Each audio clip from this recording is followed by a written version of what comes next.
할렐루야. 빛을 들고 세상으로 가을 특별 새벽 부흥의 8번째 날입니다. 이 귀한 자리에 나오신 사랑하는 성도님들을 기쁨으로 환영하고 축복합니다. 우리 앞뒤장으로 반갑게 인사하도록 하겠습니다. 정말 잘 오셨습니다. 인사하실까요? 정말 잘 오셨습니다. 우리가 찬양할 때에 전능하시고 위대하신 그 하나님의 행하시는 그 은혜가 이 자리에 가득할 줄로 믿습니다.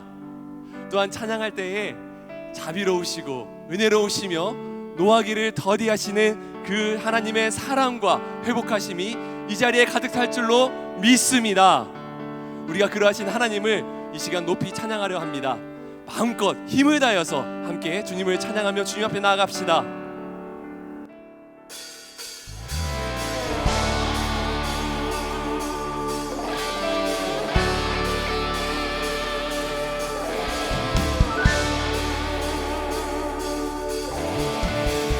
고백합시다.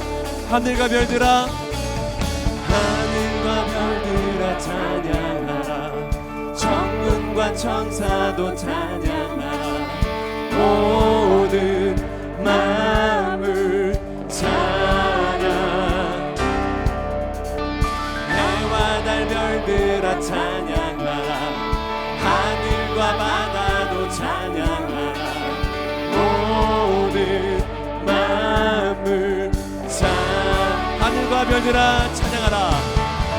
하늘과 별들아 찬양하라. 천군과 천사도 찬양하라. 모든 마음을 찬양. 해와 달 별들아 찬양하라. 하늘과 바다도 찬양하라. 모든 마음을 찬양. 능력의 주, 영광의 주, 자비의 주, 하늘의 왕, 승리의 주, 위대한 주,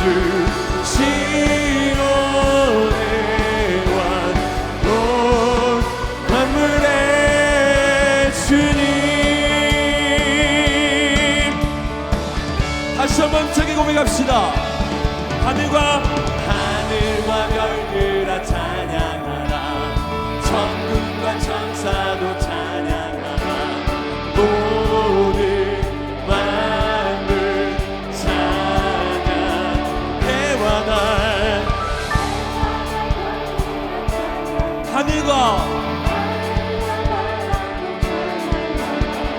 모든 마음을 찬양. 능력의 주님, 능력의 주, 영광의 주, 자비의 주,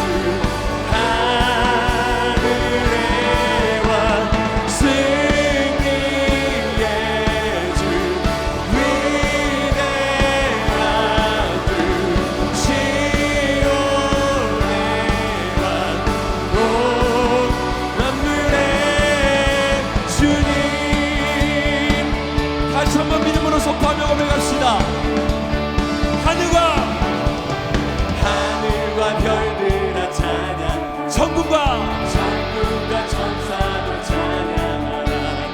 모든 마음을. 우리가 이 시간 모인 이유입니다. 아멘. 해와 달 별들아 찬양하라. 하늘과 바다도 찬양하라. 모든 이 새벽에 우리 모두 함께 온 만물을 향하여 선포합니다. 능력의 주, 능력의 주, 영광의 주, 자비의 주, 하늘의 왕, 승리의 주, 위대한 주, 시온의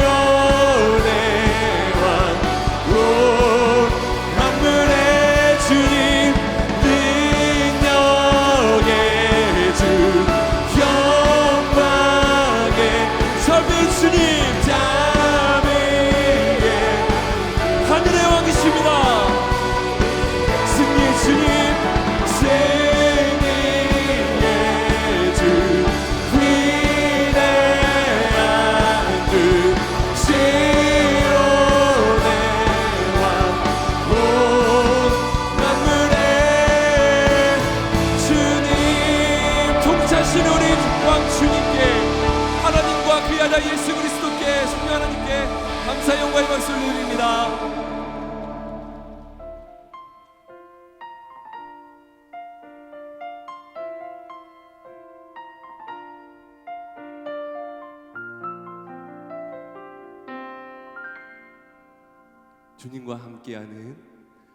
주님과 함께하는 이 고요한 시간 주님의 보좌 앞에 내 마음을 쏟네 모든 것 아시는 주님께 감출 것 없네 내 맘과 정성 다해 출발하나이다.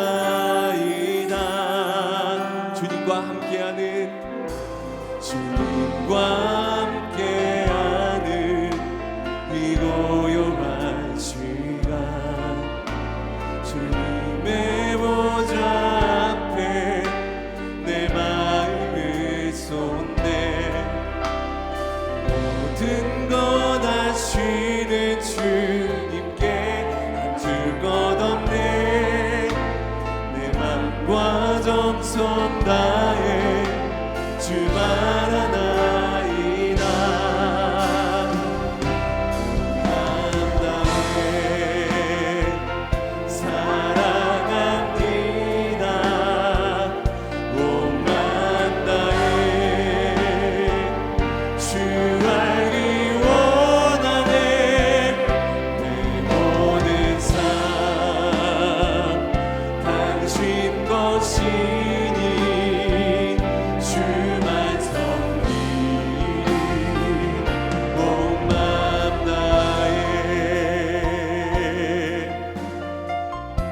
나 염려하지 않아도 내 쓸 것 아시니 나 염려하지 않아도 내 쓸 것 아시니 나 오직 주의 얼굴 구하게 하소서 다 이해할 수 없을 때라도 감사하며 날마다 순종하며 주 따르오 우리 갑니다. 온 맘 다해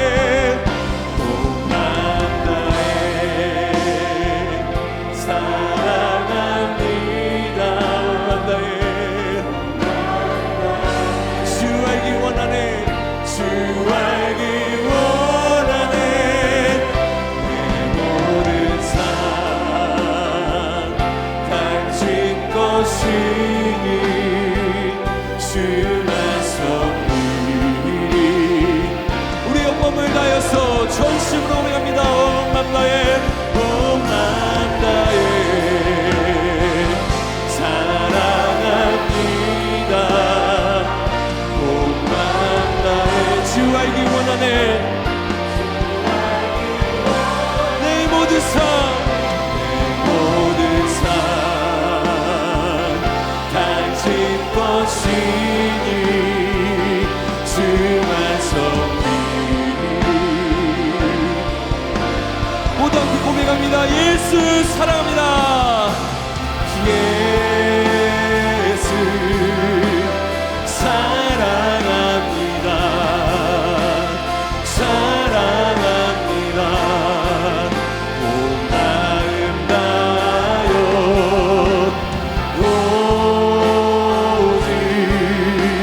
주님 앞에만 간절히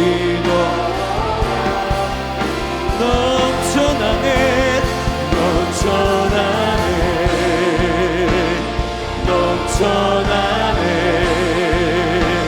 주를 향한 뱃속에 갈망이 주님께로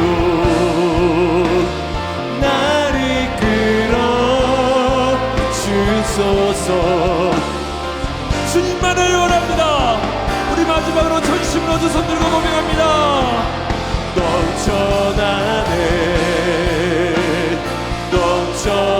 주를 향한 내 속의 갈망이 주를 향한 내 속의 갈망이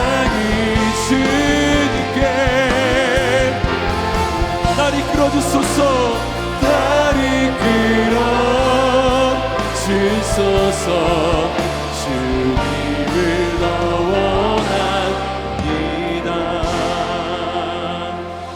오늘 시간 같이 함께 기도하실 때에 말씀을 통한 진리의 빛을 우리의 심령과 영혼에 비추어 주시옵소서. 우리의 영안을 열어주사 하나님의 크고도 놀라운 비밀과 계획, 우리를 향하신 그 뜻들을 발견하는 귀한 시간 되게 하여 주시옵소서. 세우신 이인호 목사님을 성령으로 충만하게 하시고 하늘의 신령한 복음의 말씀이 선포될 수 있도록 그 입술의 권세를 더하여 주시옵소서. 우리는 주신 말씀 붙들고 기도할 때에 응답하여 주시고 빛을 들고 세상을 향해 담대히 나아가는 믿음을 발견하는 시간 되게 하여 주시옵소서. 이러한 기도 제목들을 가지고 하나님께 합심하여 같이 기도하겠습니다. 아버지 하나님,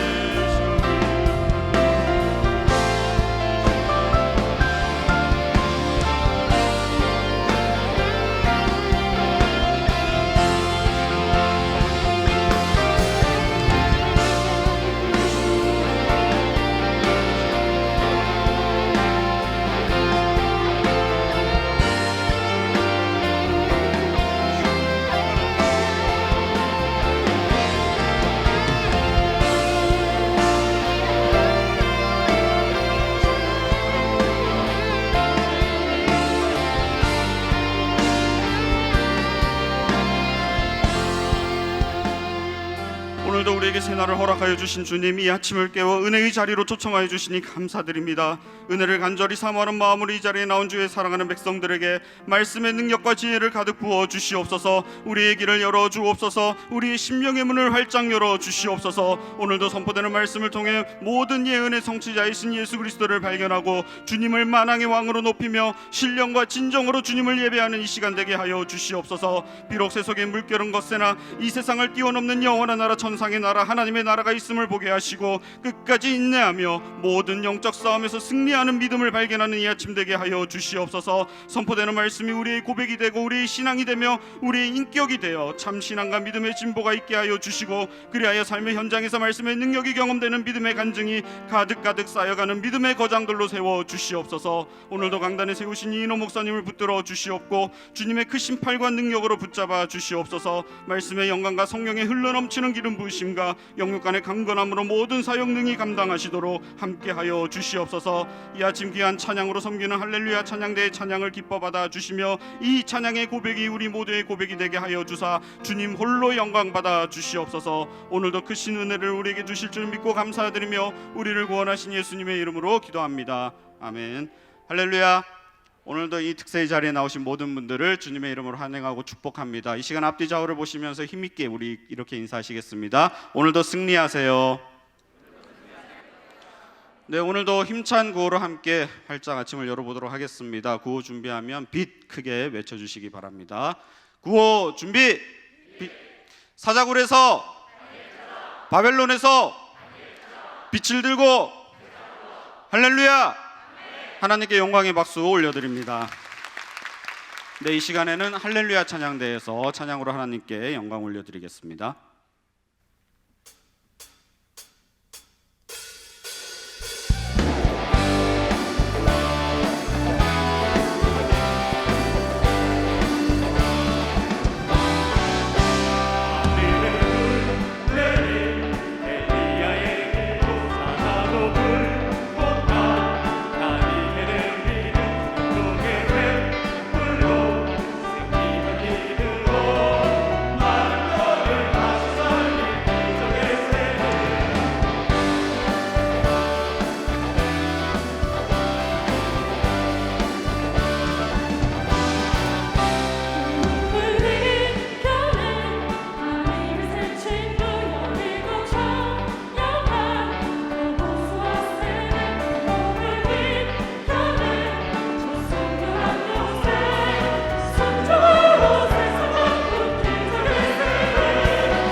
네, 힘찬 찬양으로 또 하나님께 영광을 우리 할렐루야 찬양대에게 우리 다시 한번 박수로 감사의 마음을 표하겠습니다.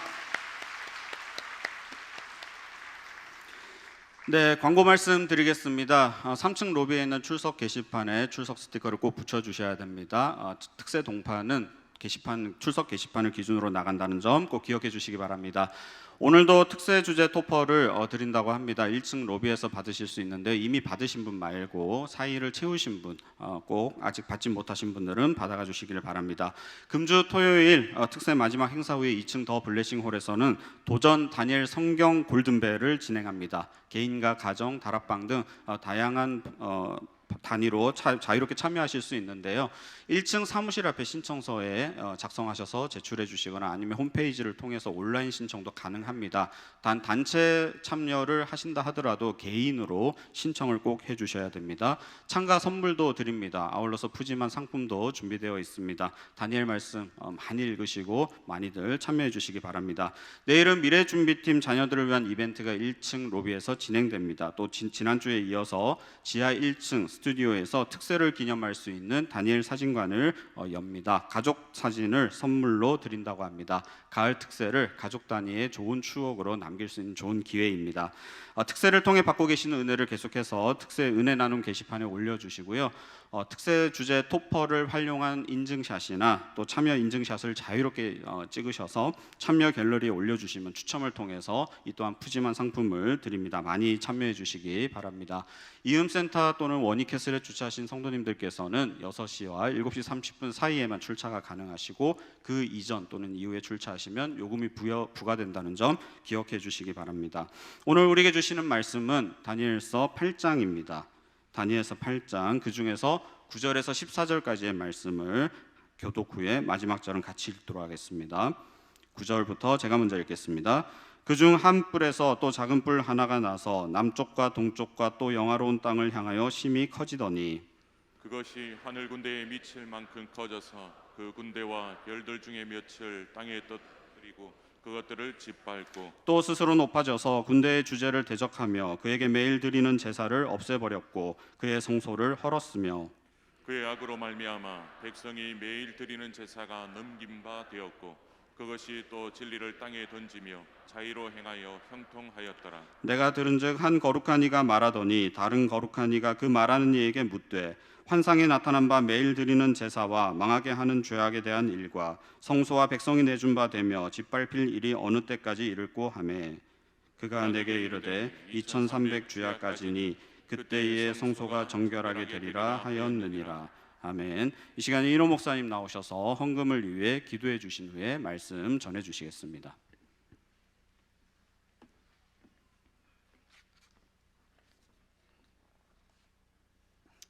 기도하겠습니다. 살아계신 주님, 이 자리에 좌정하시고 주의 백성들이 새벽을 깨워 모인 곳에 임재하시며 은혜 베푸시는 주님, 주님께 감사와 찬송과 영광 올려드립니다. 새벽을 깨워 달려나온 귀한 성도들을 축복하여 주시옵소서. 귀한 찬양으로 영광 올려드린 할렐루야 성가들을 축복하여 주시옵소서. 또한 이 시간 귀한 감사의 예물로 주께 올려드리는 사랑하는 성도들의 손길을 축복하여 주시옵소서. 주님 흠양하시고 하늘문을 여시고 은혜와 자비하심으로 함께하여 주시옵소서. 또한 가정에서 깨어 예배하는 귀한 가정들 위해 주의 은혜와 자비가 함께하여 주시기를 간절히 원합니다.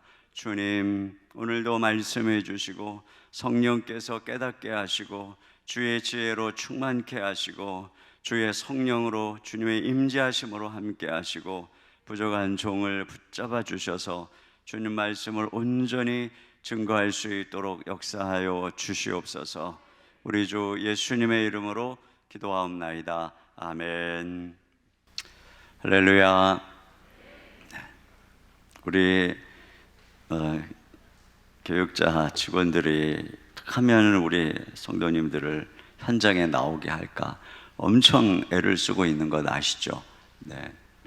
내일 뭐 이벤트도 많고 그렇다고 하니까 가정에서 이 코로나 이후에는 누군가 그랬어요. 코로나 이후에는 온라인과의 전쟁이 될 거다 이런 얘기를 했는데 코로나와의 싸움이 끝나가니까 온라인과의 싸움이 시작이 되고 있어요. 그래서 아침에 깨서 점점 몸이 무겁잖아요.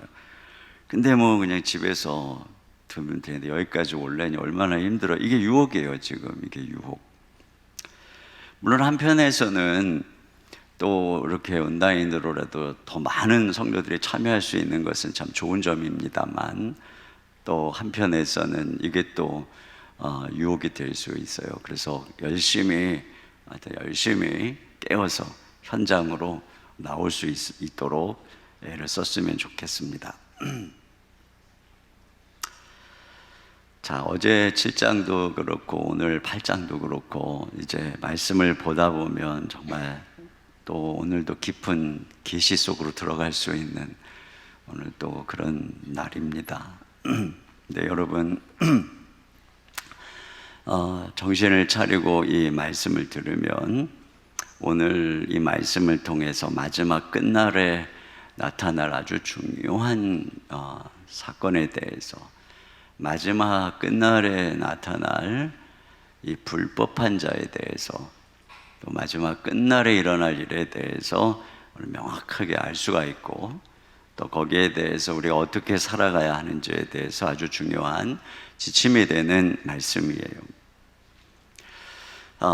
그동안은 이제 느부갓네살이 꿈을 꾸고 다니엘이 해석을 하는 이제 그런 말씀이었는데 이제 어제서부터는 다니엘이 꿈을 꾸고 천사가 해석을 해주는 그런 패턴으로 진행이 되고 있어요.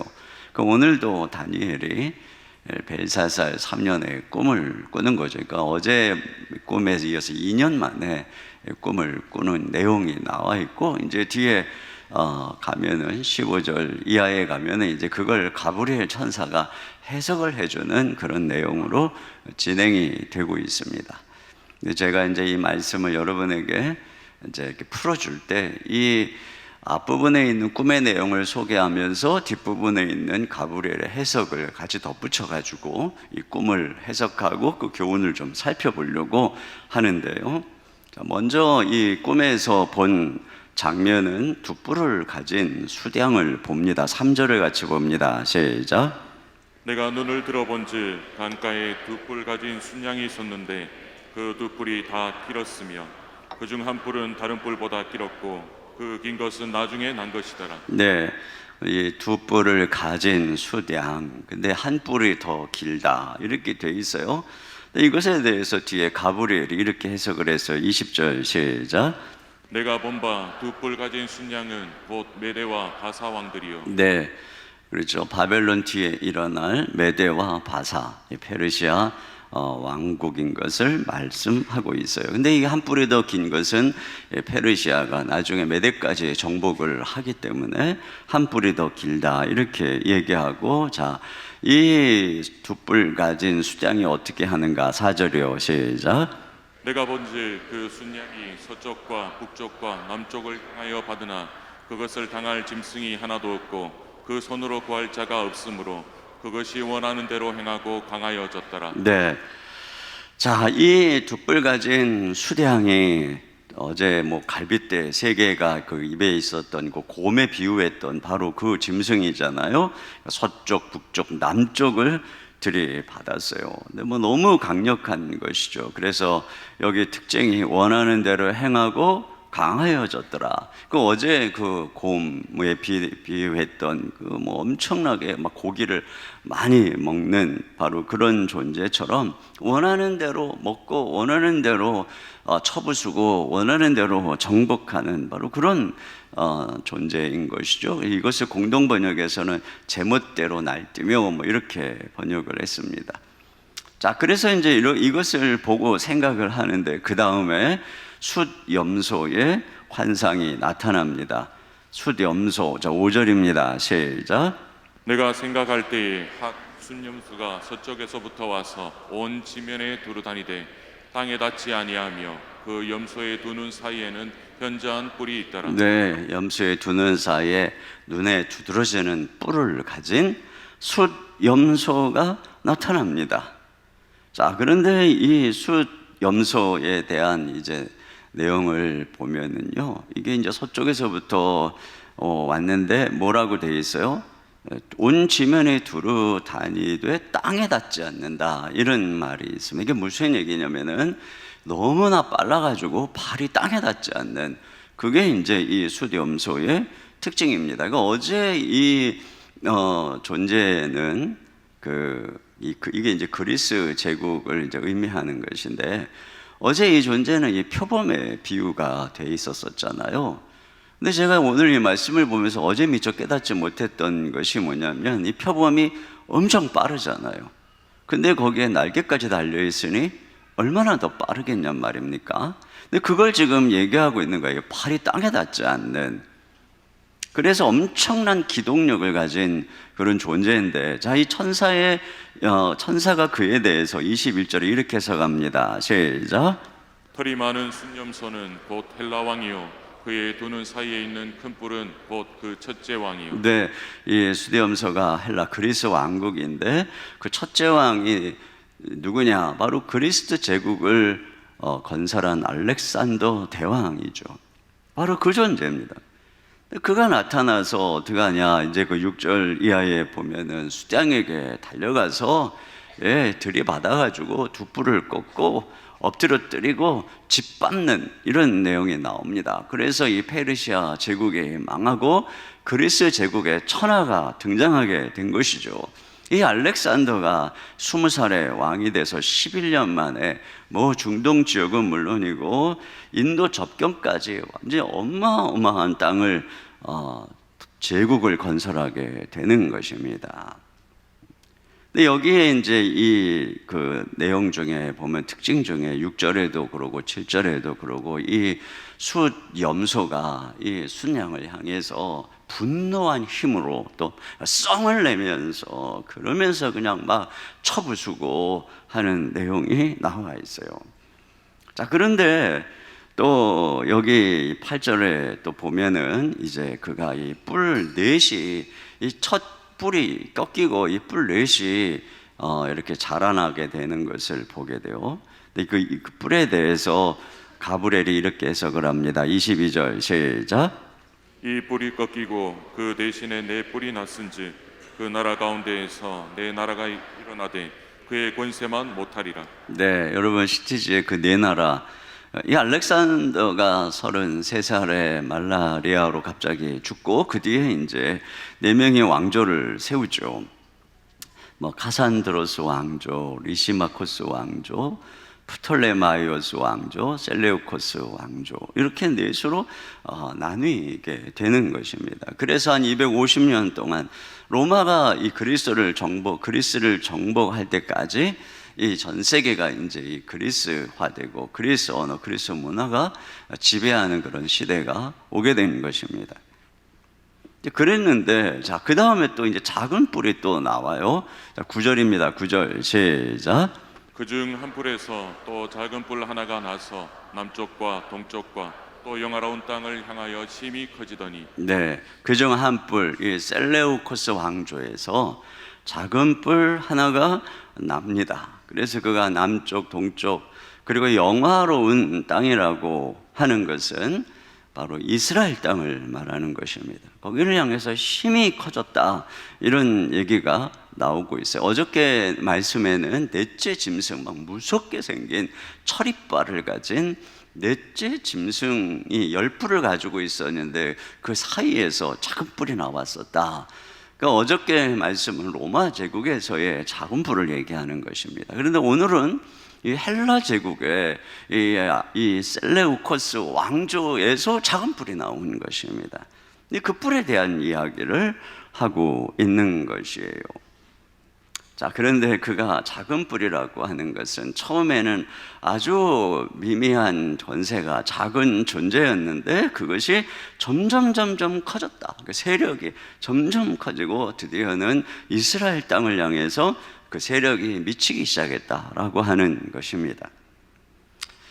그런데 자, 그것이 10절 말씀을 보면은 그의 영적 오만함이 나오고 있어. 10절입니다. 시작.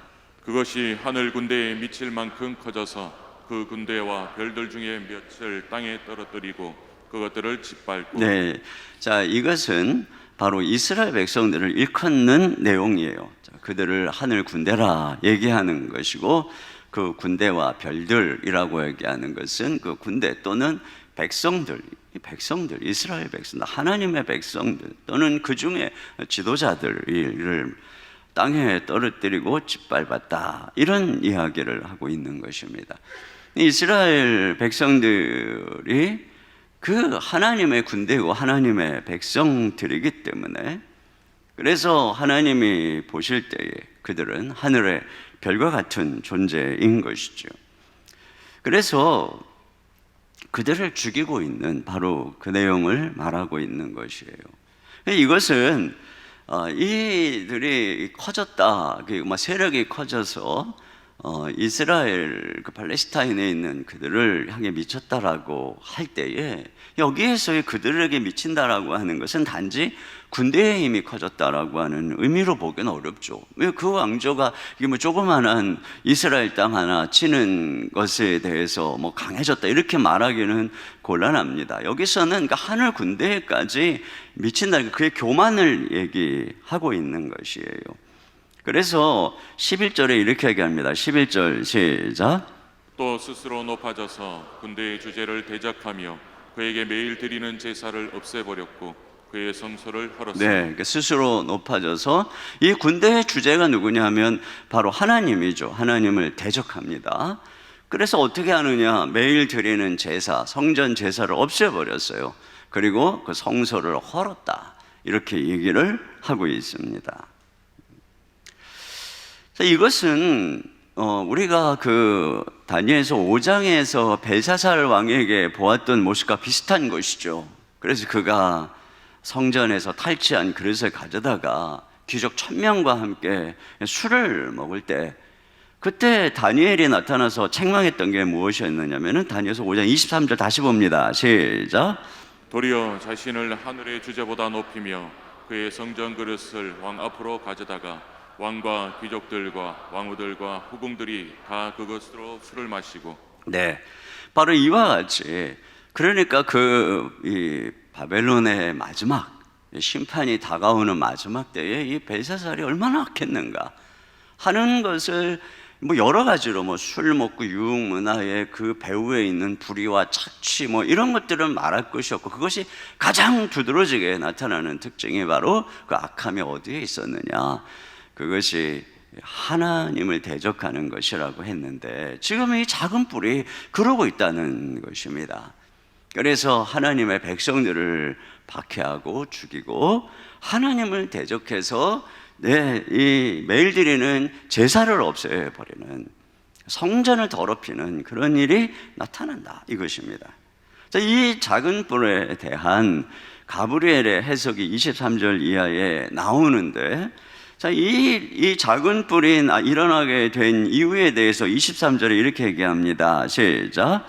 이 내 나라 마지막 때에 반역자들이 가득할 즈음에 한 왕이 일어나리니. 네, 이 내 나라는 바로 내 왕조를 말하는 것이죠. 그 마지막 때라고 하는 것은 이제 이들이 이제 끝나갈, 이 그리스 이 제국이 끝나가고 이제 로마가 이제 그들을 점령하기 직전 상황입니다. 이때에 반역자들이 가득할 즈음에 이 부분에 대해서는 이것이 이제 하나님의 백성들 가운데 있는 반역자들일 것으로 많은 학자들이 해석을 합니다.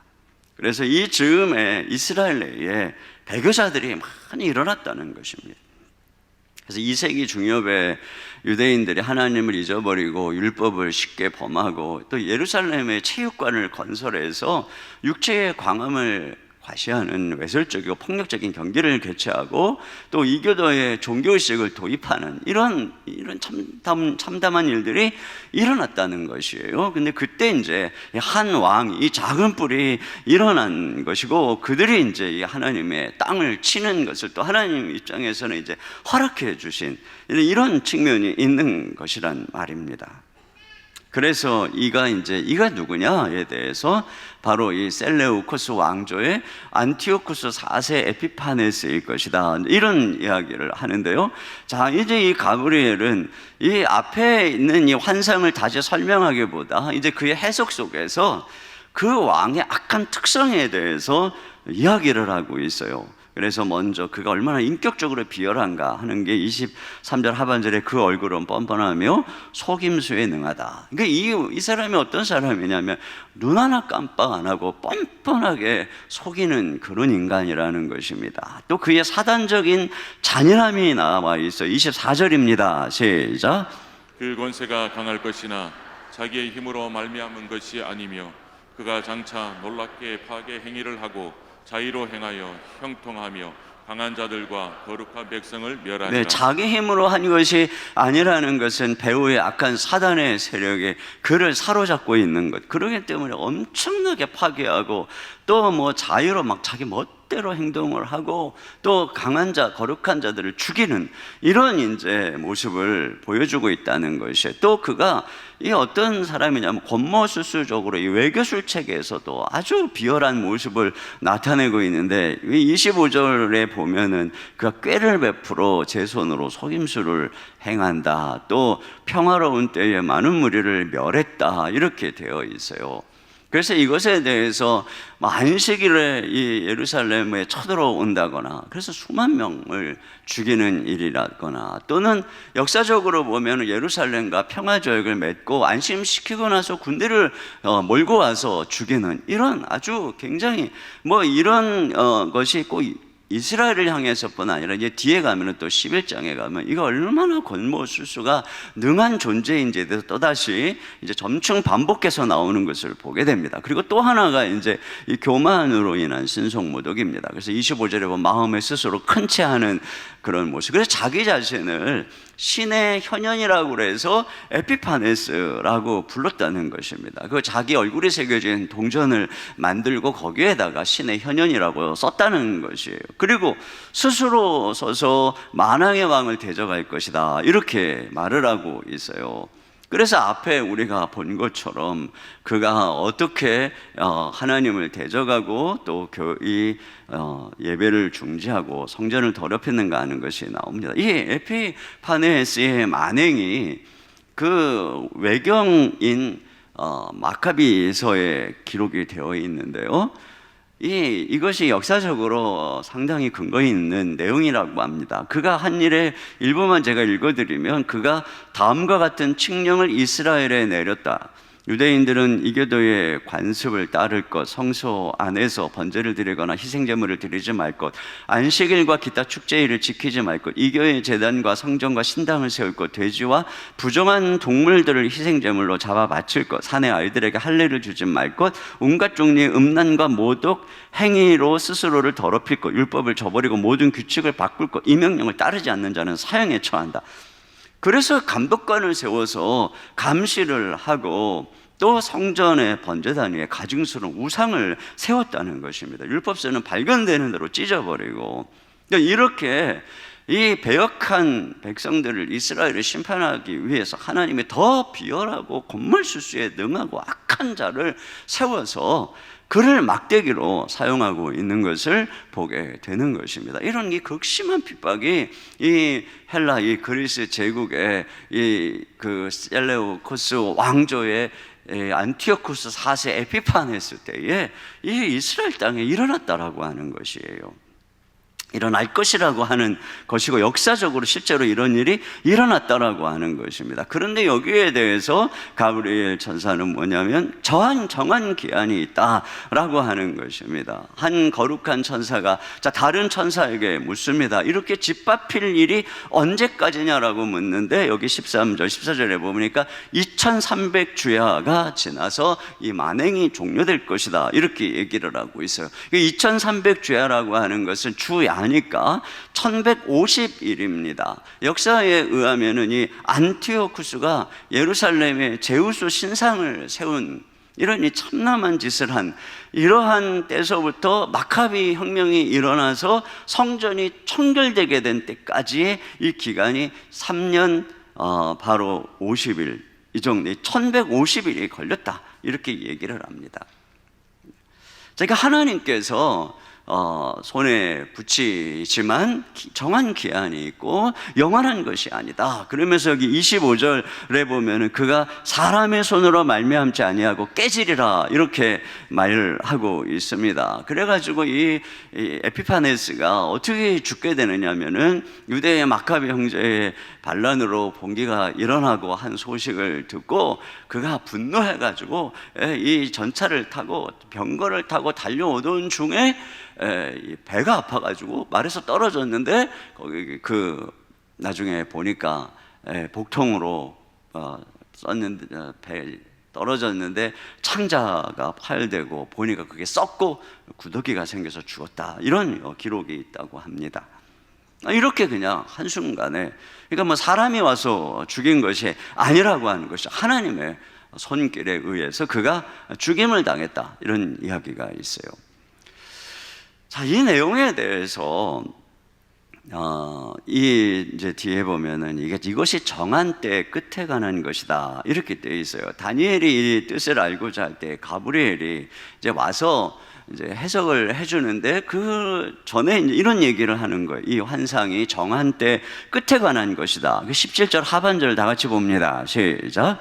그가 내게 이르되 인자야 깨달아 알라 이 환상은 정한 때 끝에 관한 것이니라. 네, 또 19절도 다시 봅니다. 시작. 이르되 진노하시는 때가 마친 후에 될 일을 내가 내게 알게 하리니 이 환상은 정한 때 끝에 관한 것입니다. 네, 여기 보면 자, 이게 정한 때 끝이 언젠가 하는 것에서 19절에는 진노하시는 때가 마친 후에 될 일을 이렇게 되어 있습니다.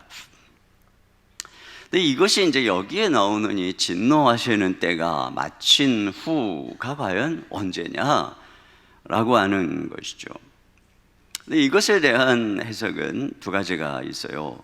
하나는 이 진노하시는 때가 헬라의 안티오쿠스에 대한 것이다. 또 이런 해석. 또 하나는 이스라엘 백성들에 대한 그 진노가 마치는 때다. 이런 해석이 있습니다. 근데 제가 이 부분을 묵상하다가 들은 생각은 뭐냐면 이것은 이스라엘 백성들을 향한 것도 물론이고 그러나 이것은 하나님의 이 땅을 향해서 진노하시는 때가 마친 후에 될 일을 알게 한 것이고 이 환상은 정한 때의 끝에 관한 것이다 이렇게 말씀을 하고 있는 것이죠. 그러니까 이렇게 이해했으면 좋겠어요.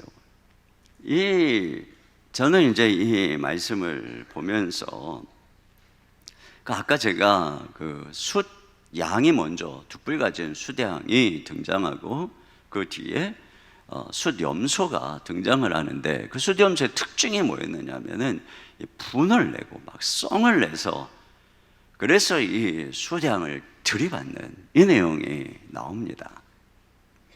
근데 저는 그게 굉장히 눈에 들어왔어요. 왜 이렇게 썽을 부릴까? 단지 그냥 어떤 이 세상에서의 짐승의 이 제국의 특징이다 이런 생각을 하게 됐는데 제가 이 말씀을 보면서 그게 이제 연관이 된 것이죠. 그러니까 하나님께서 이 죄악된 세상을 향해서 진노하시는 것이 어떻게 드러나는 것인가 하는 겁니다. 근데 그것은 여러분이 아시다시피 우리가 앞에서 바벨론 제국의 상황을 쭉 살펴보았죠. 그런데 그 마지막이 바로 벨사살 왕의 이 끔찍한 죄악이었고 또 하나님을 향한 이 대적하고 모독하는 것이었습니다. 그래서 하나님이 그 다음에 일으킨 것이 곰으로 상징되는, 그래서 오늘 본문에서는 그것이 둑불을 가진 숫양으로 상징되는, 그가 와서 막 들이받았다고 되어 있어요. 그거 막 받는 것입니다. 왜 받아요? 이 하나님의 이 바벨론을 향한 진노인 것이죠. 그래서 하나님이 이를 일으킨 것입니다. 그래서 그가 막 들이받아서 결국은 그가 자기 원하는 대로 그런데 그에 대해서 이 또 하시는 말씀이 그 원하는 대로 제 멋대로 날뛰더라 이렇게 돼 있거든요. 그러니까 또 하나님이 그 다음에 이제는 네 뿔이 현저한 뿔을 가진 이 숫염소를 등장시키는 것이에요.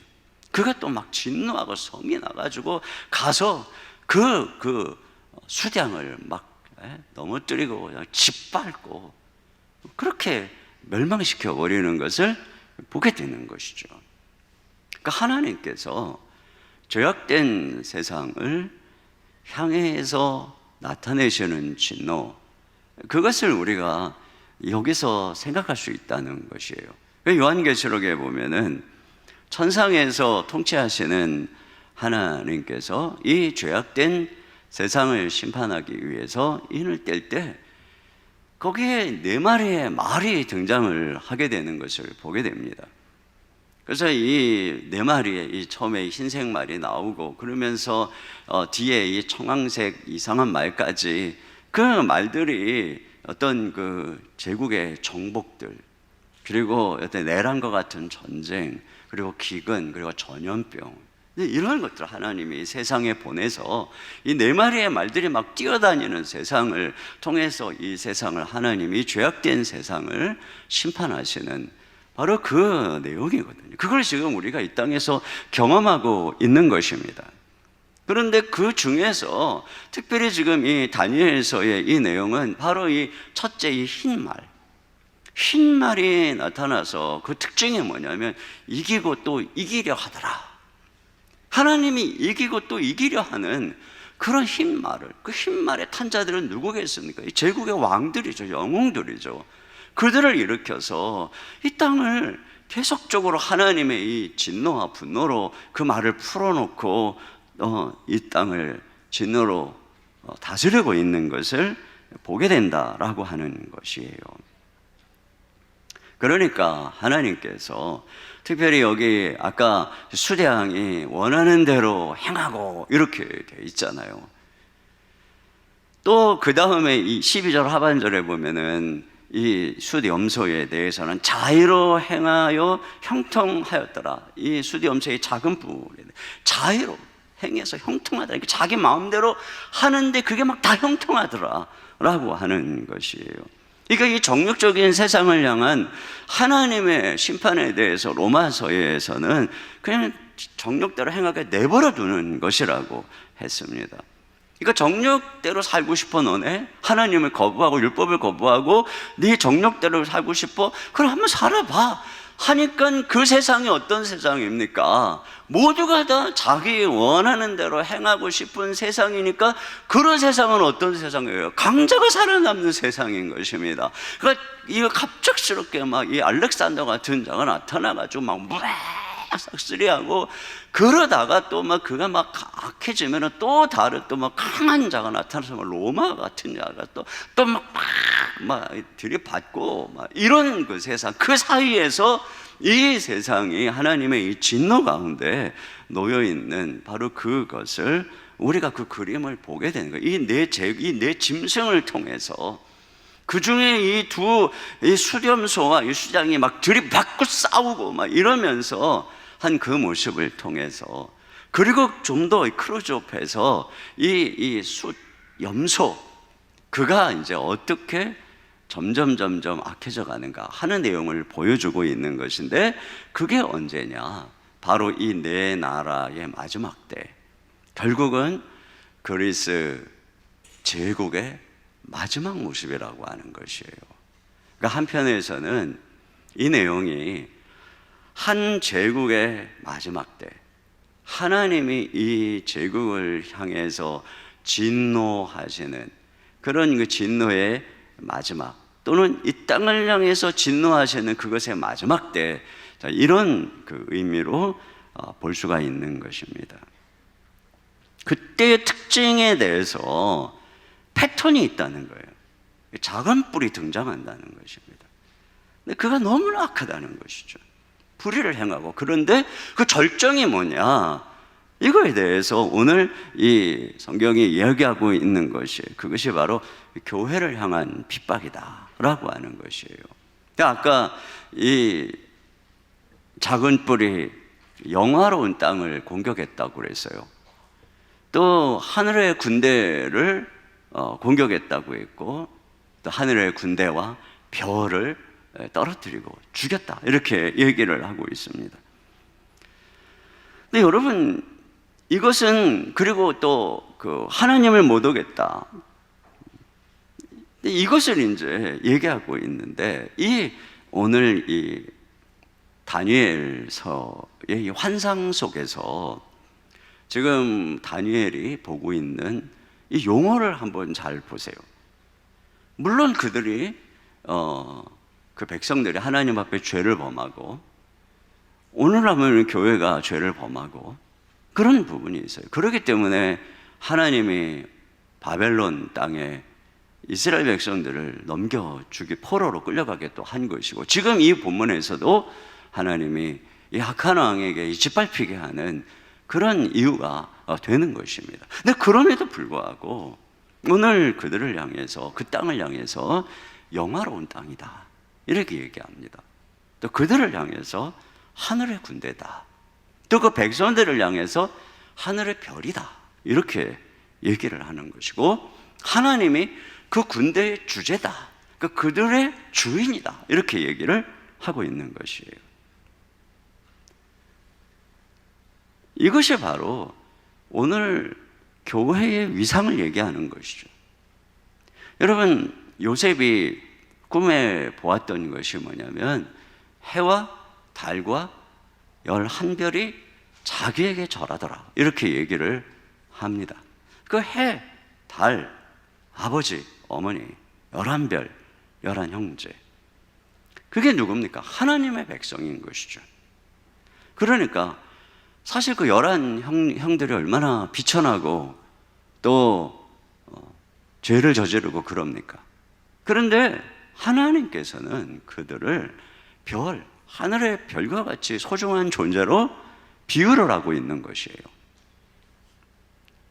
요한계시록에 교회, 하나님의 백성을 어떻게 표현을 하냐면, 한 여인인데, 어떤 여인이냐면 계시록 12장 1절 하반절입니다. 시작. 해를 옷 입은 한 여자가 있는데 그 발 아래에는 달이 있고 그 머리에는 12별의 관을 썼더라. 네, 그러니까 해로 옷을 입었어요. 또 발에는 달이 있어요. 머리에는 12관의 별의 관을 썼다. 그러니까 이것이, 이 여인이 누구냐 하는 것입니까? 그것이 바로 교회다, 하나님의 백성이다, 이렇게 표현을 하고 있는 것이죠. 또 오늘도 바로 그런 언어를 사용해서 하나님의 백성들에 대해서 이야기를 하고 있는 것이에요. 그런데 마지막 때의 증상이 뭐냐? 그 마지막 때의 증상이 이러한 거룩한 하나님의 백성을 박해하고 핍박하고, 그리고 그 하나님을 모독하는 것, 이것을 보여주고 있다는 것이에요. 이것을. 그래서 이것이 그 제국의 가장 악한 모습이다. 그러니까 하나님께서 한 제국을, 바벨론도 그렇죠, 당신이 더 악한 그들을 징계하기 위한 도구로 보내시는데, 그 제국이 분노해서 하나님이 이 땅을 통치하는 도구로 쓰임을 받는데 이 도가 지나치는 거예요. 점점. 그래서 그 악을 막 드러내고, 그래서 그 증상이 어떻게 나타나는 것이냐? 이것이 바로 이제 물론 여러 가지 불의를 행하고 가난한 자를 죽이고 온갖 우상 숭배를 하고 이런 것들이 이제 쫙 나타납니다. 그런데 그 결정적인 이 마지막 이 말기의 모습은 오늘 이 안티오쿠스 에피파네스가 한 바로 이러한 하나님의 교회를 대적하고 하나님을 모독하는 일이 일어나게 될 것이다 라고 하는 것이에요. 그것이 마지막에 대한 부분이라고 하는 것이죠. 하나님의 이 진노의 마지막 때다라고 하는 것입니다. 이것이 그리스 제국에 대한 것이기도 하지만, 마지막 하나님이 이 땅을 바라보는, 그러니까 이 땅은 자체가 지금 우리는 이렇게 생각하죠. 하나님이 어디 계시냐. 그런데 이 땅 자체의 역사가 요한계시록에 의하면 하나님이 진노로 지금 심판하고 있는 세상인 것입니다. 하늘에서 인을 떼면서 하나님께서 진노로 그 땅을 통치하고 있는 것이죠. 그런 과정이에요. 근데 그 심판이 오려면, 그래서 마지막에 심판이 와서 그들을 다 죽이고 쫓아내려면 그러면 어떤 일이 일어나야 되느냐? 그게 항상 시나리오에서 죄가 관영해야 된다라고 하는 것이에요. 그렇죠. 그래서 가나안 땅을 쫓아낼 때도 그들의 죄가 관영치 않았기 때문에 430년을 기다린 것입니다. 근데 그들의 죄가 관영해서 쫓아낸 것이죠. 근데 그 땅에 있었던 이스라엘 백성들의 죄가 또 관영해서 그들이 우상 숭배를 하니까 그 다음 하나님이 바벨론을 통해서 쫓아낸 것입니다. 근데 그 바벨론이 또 이렇게 벨사살 왕의 때에 그렇게 막 결국은 또 신성 모독을 하고 그 죄에 이르니까 하나님이 이번에는 메데바사를 통해서 또 쫓아낸 것입니다. 근데 그 메데바사가 또 등장해가지고 제 멋대로 날뛰니까 이것이 얼마만큼 하나님 앞에서 제 멋대로 날뛴 것을 상징적으로 보여주는 단어죠. 그러니까 이번에는 숫 염소를 통해서 그걸 완전 짓밟아버리고 쫓아내는 것입니다. 그런데 그 숫 염소의 마지막 때에는 또 이 에피파네스를 통해서 보여주는 모습이 뭐냐는 것이에요. 그들이 이와 같이 지금 하나님의 백성을 모욕하고 더럽히고 대적하고 하나님을 대적하는 이런 때가 오는 것이죠. 그러니까 하나님이 이번에는 어저께 보았던 아주 무서운 짐승, 쇠이빨을 가진 짐승, 노수로 된 이 발톱을 가진 짐승, 이 로마죠. 그를 통해서 또 이게 짓밟아버리고 그래 끝내버리는 이런 역사의 그 시나리오, 이거를 지금 말씀하고 있는 거예요. 그게 죄가 관영하는. 그래서 그 죄가 관영하는 마지막 특징이 뭐냐? 그것이 바로 이 땅에 약한 자가 나타나서 교회를 비판하고 교회를 대적하고 그리고 하나님을 대적하는 일이다. 그래서 요한계시록에 목 베어서 억울하게 죽임을 당한 자들이 하나님 앞에서 기도를 합니다. 주님 언제 우리의 억울함을 갚아주시겠습니까? 그때 이런 얘기를 합니다. 그때에 하나님께서 이 순교자의 수가 찰 때까지 기다리라, 이렇게 얘기를 합니다.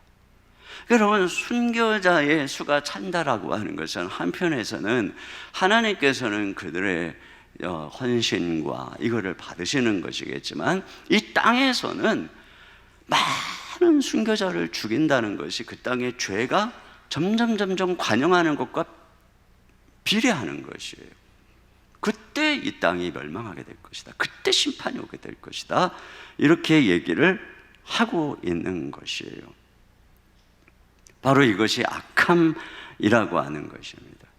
그래서 어제 얘기했던 그 마지막 짐승, 네 짐승이 다 그렇지만 마지막 짐승이 사단의 화신이다, 이런 얘기를 했어요. 결국은 뭐냐면 이 땅의 제국, 이 세상의 악함의 배후에는 사탄이 있는 것입니다. 그래서 그 사단이 죄를 집어넣고 그래서 그 인간성이 말살되고 짐승이 되고 서로 죽이고 물어뜯는 정글과 같은 세상을 만들어낸 것이 바로 이 땅의 이 현실이라고 하는 것이에요. 그런데 그렇게 인간을 악하게 만드는 배후에 있는 존재가 사단이기 때문에 최종 목표가 어디냐는 것이에요. 최종 목표는 바로 하나님의 백성이라는 것이에요. 하나님의 나라, 성도의 나라, 그리고 하나님이라고 하는 것이에요. 그래서 이 시대가 악해져 갈 때에 그 특징적 모습을 지금 이 안티오쿠스 에피파네스가 보여준다는 거예요. 그리고 이것이 마지막 종말의 때에 예표라고 하는 것입니다. 그 안티오쿠스 에피파네스는 분명히 시대 속의 한 인물입니다. 그런데 하나님이 그 한 인물의 나타남을 예언을 통해서 보여주심으로써 하나님은 이제 이 한 인물이 역사 속에서 어떻게 드러나고 또 다른 어떤 모습으로 나타날 것인가를 바라보게 하고 그것이 점층 반복되다가 마지막 때에 누가 나타나느냐? 바로 이 안티오쿠스 에피파네스와 같이 행하는 자가 환생한 듯한, 로마의 네로가 환생한 듯한, 그 이후에 무슨 히틀러가 환생한 듯한, 또 기독교인들을 수없이 박해하고 죽였던 저 공산주의의 이 스탈린, 레닌 같은 자가 환생한 듯한 그런 어마어마한 힘을 가진 자가, 그리고 아주 비열하고 간교하고, 그리고 철저히 하나님의 백성을 미워서 다 말살시키고 싶어하는, 그러면서 하나님을 미워하고 대적하는 이런 자가 마지막에 나타나게 될 거란 얘기인 거예요. 그것이 바로 하나님의 진노가 끝난 이 마지막 때다, 이렇게 얘기를 하고 있는 거죠. 하나님의 진노하시는 때가 마친 후에라고 하는, 이걸 원문으로 번역을 하면은 하나님의 진노하시는 날의 끝, 이런 의미입니다. 하나님이 진노하시는 날의 끝, 그때가 바로 정한 때요 끝이다, 이것입니다. 그러니까 하나님이 지금 진노하는 것의 마지막 단계의 모습이 이거다, 그걸 지금 이게 보여주고 있다는 거예요.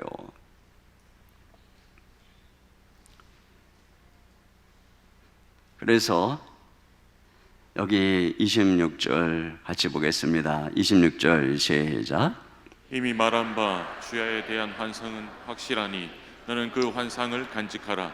이는 여러 날 후의 일임이라 하더라. 그렇습니다. 이제 이 부분에 대해서 또 다시 더 깊이 이제 더 디테일하게 또 펼쳐지게 되겠는데요. 자, 마지막 27절 같이 보겠습니다. 시작. 이에 나 다니엘이 지쳐서 여러 날 앓다가 일어나서 왕의 일을 보았느니라. 내가 그 환상으로 말미암아 놀랐고 그 뜻을 깨닫는 사람도 없었느니라. 네, 다니엘이 이 환상을 보고 지쳐서 여러 날을 앓았다, 이렇게 되어 있어요. 이것을 보면서 느끼는 게 뭐냐면, 하나님의 계시를 보고 하나님의 뜻을 깨닫는 것이 그냥 되는 일이 아니다라고 하는 것을 알게 됩니다. 여러분이 이제 이 말씀을 자세히 읽어보면 그냥 뭐 꿈에서 꿈꾸고 끝나는 것이 아니라 실제로 이 환상 속에서 그가 아예 몸이 그 수산성의 을레 강변에 있는 것이죠. 거기서 또 꿈에서 꿈을 보듯이 환상을 보고 있는 그 자신, 그러면서 그가 그 환상을 보면서 5절에 보면 내가 생각할 때에, 생각을 지성적으로, 또 15절에 보면은 나 다니엘이 이 환상을 보고 그 뜻을 알고자 할 때에, 근데 이 알고자 할 때 이 히브리어 바카시는 고통스러울 정도로 혹독하게 몰입하는 것을 말하는 거예요. 그 의미를 알려고 그 속에서 막 온 힘으로 전심으로 분투하고 있는 것이에요. 그러다가 가브리엘이 와서 얘기를 하는데 18절 보시면은 그가 내게 말할 때 내가 얼굴을 땅에 대고 엎드려 깊이 잠들매, 가브리엘 천사가 나타나서 하는 그 말과 영광에 그 감당할 수가 없어서 그냥 그가 혼절해 버리는 모습을 보게 되고, 그러면서 나타나는 그 마지막 때의 환상과 계시가 너무나 놀랍고 무서우니까 그가 이걸 하고 듣고 나서는, 이 하나님의 뜻을 알고 나서는 지쳐서 며칠을 알아눕게 된 것이에요. 앞장에서도 7장 28절 마지막에 보니까 그 환상을 보고 그가 번민하고 얼굴빛이 변했다, 이렇게 되어 있잖아요.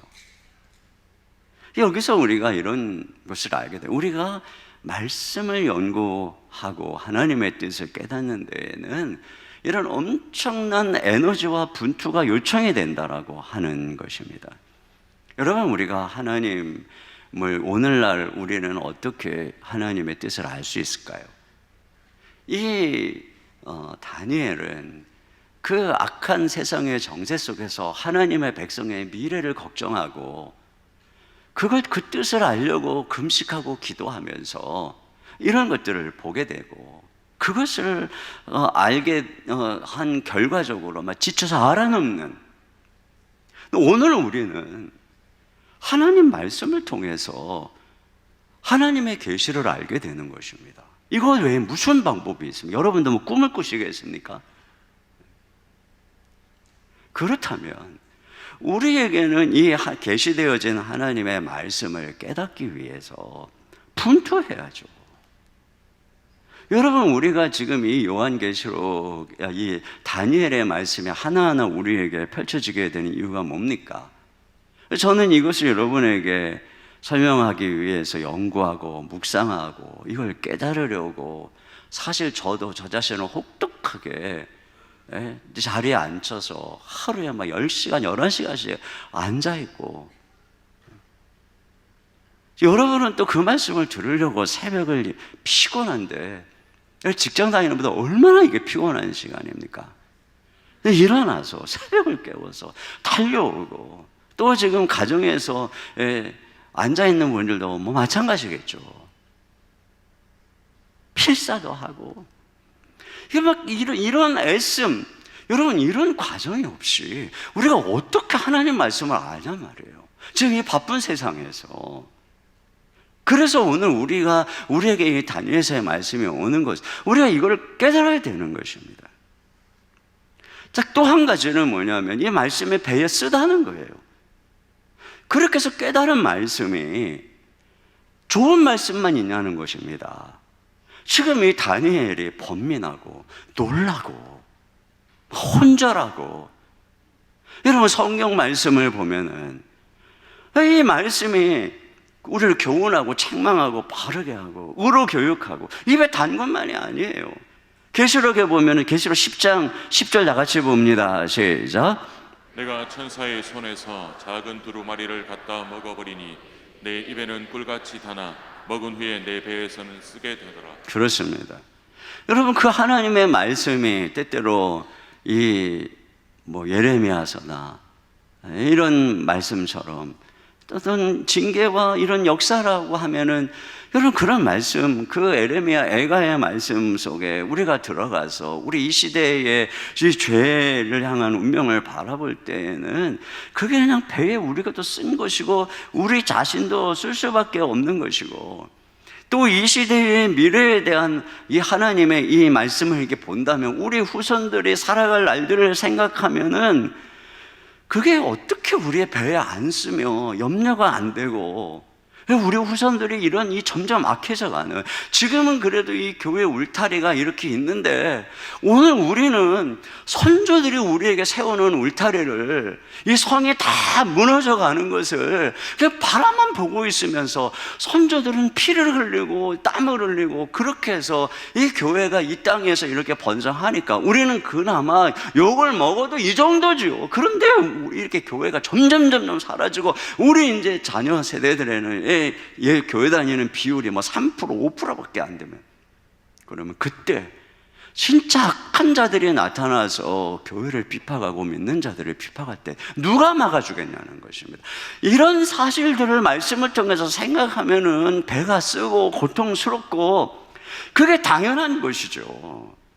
그래서 말씀을 보다 보면 번민하게 되고 그런 겁니다. 그런데 결국은 뭐냐면, 쓰지만 이걸 들어야 마지막 때에 살아남는다는 겁니다.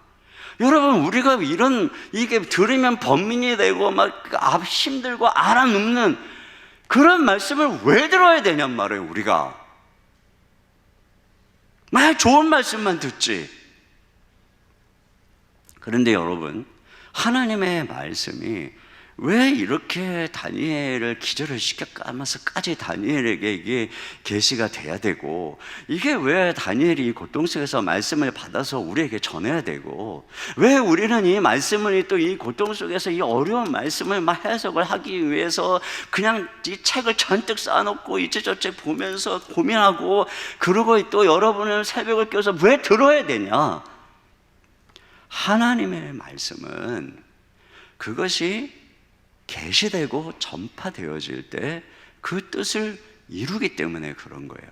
여러분, 복음이 우리에게 들려지고 우리가 그 복음이 우리 귀에 이게 전파돼서 들려질 때 구원을 이루는 것처럼 하나님의 이 놀라운 계시의 말씀은 그것이 당신의 백성들에게 들려질 때 그들의 삶 속에 이루어지는 것이에요. 이게 무슨 얘기냐면은 우리가 안 봐도 이런 역사는 펼쳐지게 돼 있어요.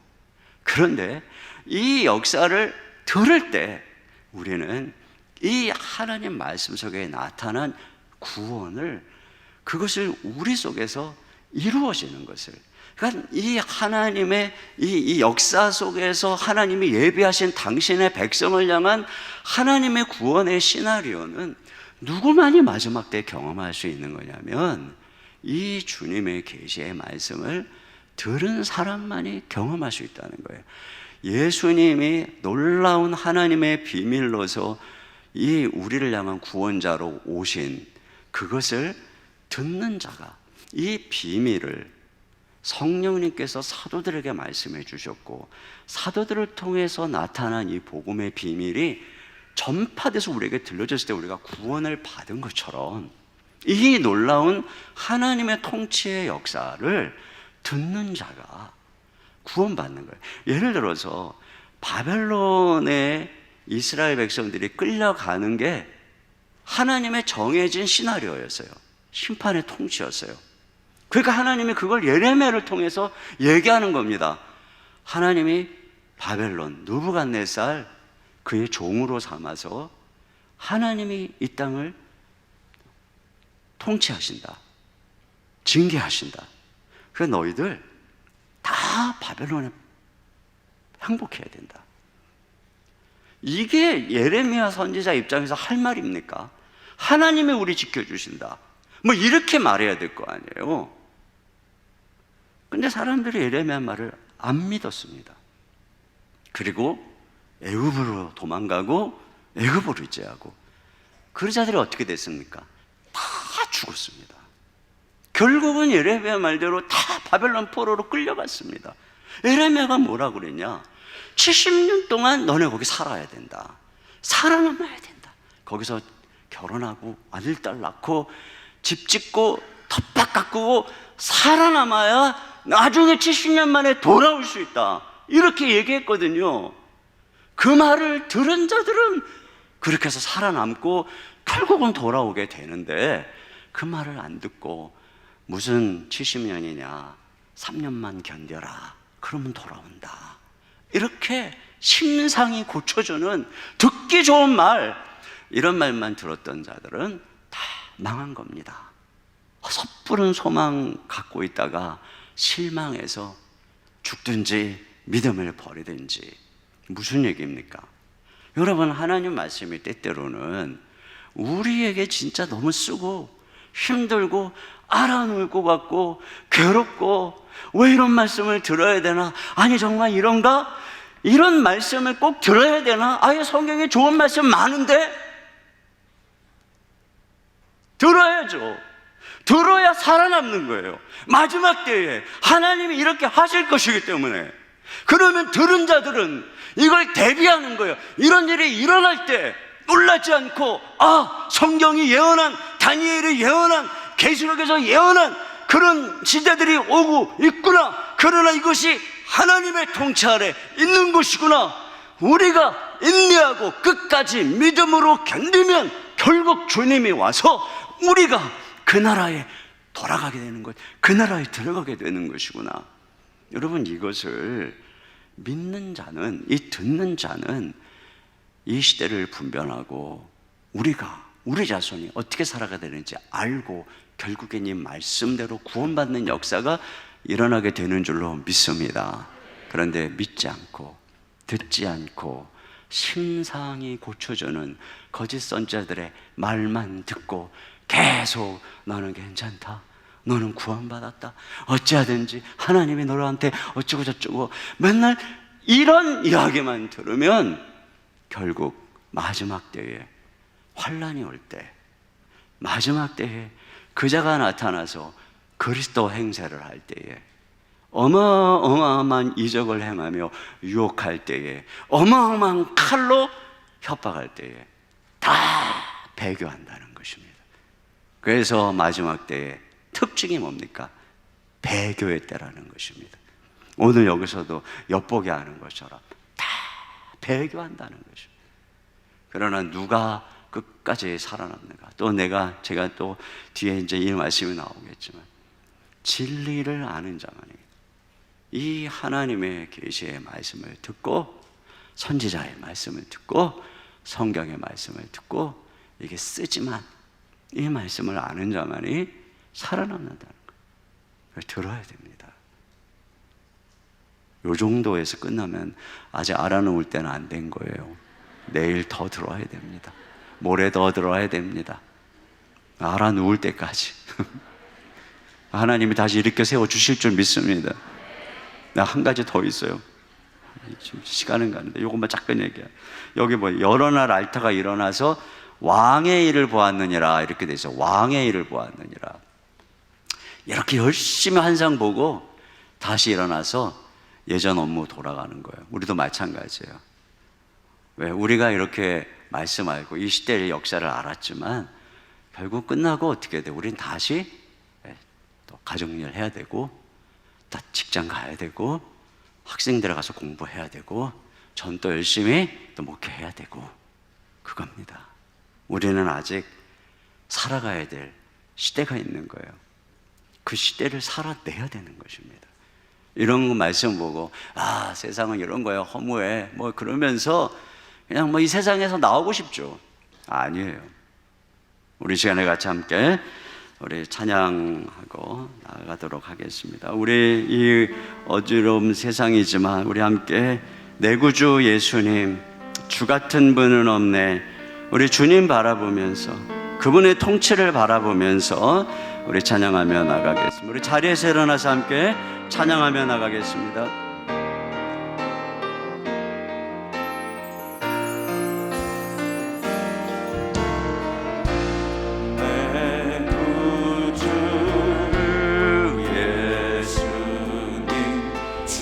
같은 분은 없네,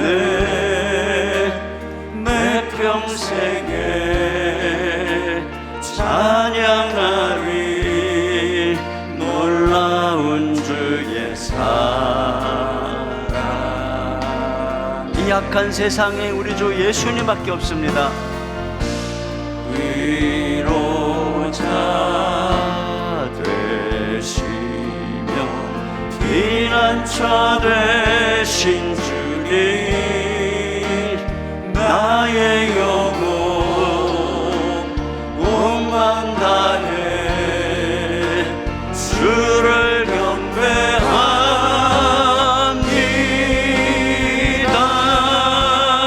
온 땅이여 주님께 외쳐라. 땅이여 주님께 외쳐라. 능력과 위엄의 왕 되신 주, 산과 바다 소리쳐 주의 이름을 높이리.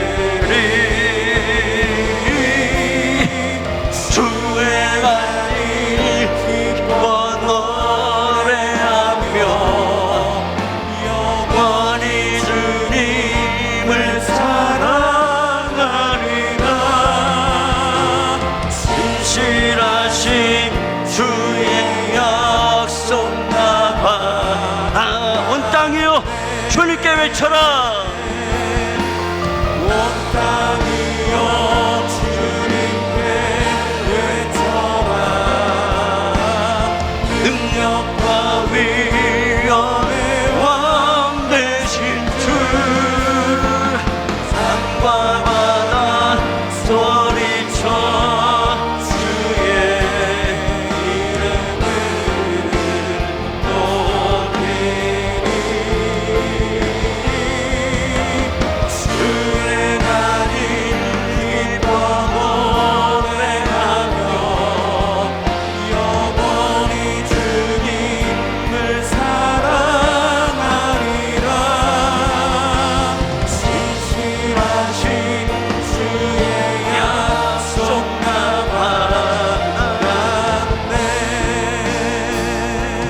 주님께 영광의 박수 올려드립니다.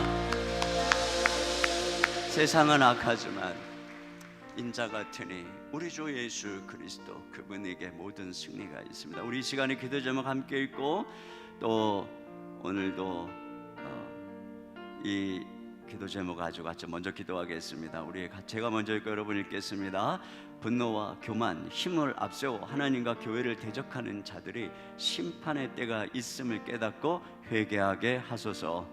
우리가 약할지라도 하나님께 별과 같이 빛난 영화로운 존재임을 깨닫게 하사 세상의 향락, 불의, 자치, 우상 숭배를 이기게 하소서. 말씀을 듣게 하시고 분투하며 연구하게 하소서. 배에서는 쓰지만 반드시 우리를 살리는 말씀의 능력을 신뢰하며 하나님 나라의 스토리를 이어가게 하소서. 빛을 들고 세상 속으로 나아가 어두운 세상을 밝히게 하시고 부르신 삶의 자리에서 주와 함께 승리하게 하소서. 우리 이 시간 자리에 앉아서 함께 찬양하며 기도하며 나가겠습니다. 우리 이 말씀을 생각하면서 기도하고 우리의 다음 세대를 생각하면서 기도하고 이 민족을 생각하면서 한국교회를 생각하면서 기도하고 주님의 자비와 긍휼을 바라보면서 우리 주여 한번 부르시고 한 목소리로 기도하겠습니다. 주여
아버지